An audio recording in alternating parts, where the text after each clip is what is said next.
Cindy thought he was looking for work and he'd be over with me.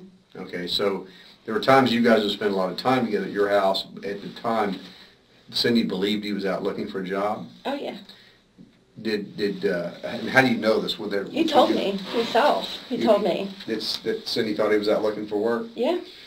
Was he ever with you at your house? Was there ever a point in time where you overheard conversations between he and Cindy? Yeah. Tell us about some of those. You know, the first couple of days, it must have been within the first 3 days, if I'm not mistaken. And don't hold me on it, I'm not sure. It had to be within 3 to 5 days of me first meeting him. Mm-hmm.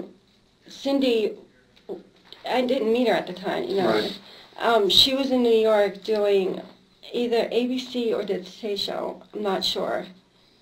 And his phone rang, and they were arguing. And like, I think, you know, people would come up, and I would kind of like shun him off to the side so other people wouldn't hear him yelling at Cindy or anybody on the phone, because, you know. This was at the tent? Yeah, at the tent. And he was like, I can't believe you didn't get the fucking money first. I told you to get the money first. He was so pissed, he hung up on her. Did he tell you what that was about? No, I had just, you know, this is the first week it had to be that I met him. I don't think he trusted me that much then.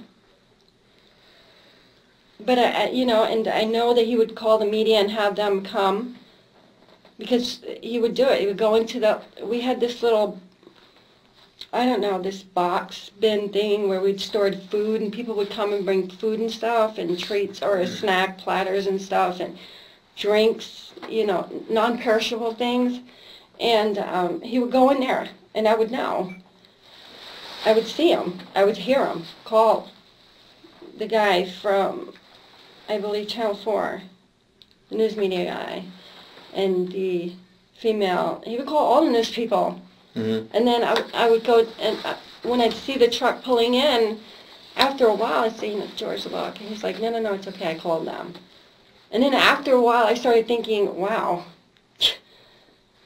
this is like, you know, a stunt, like, you know, like for show. It's not even after a while I would get so mad because it was not about the kid, it was about the publicity, you know, him, you know what I mean?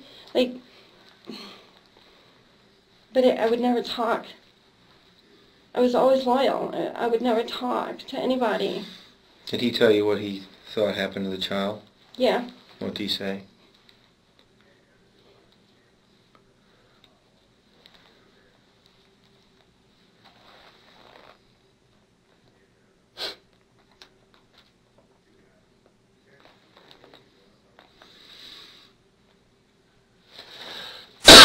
Crystal, it's okay. We have to know the truth about that. That's important.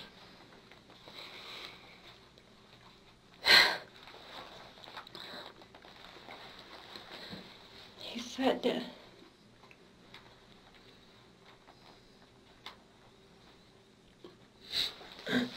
sorry. It's all right, take your time.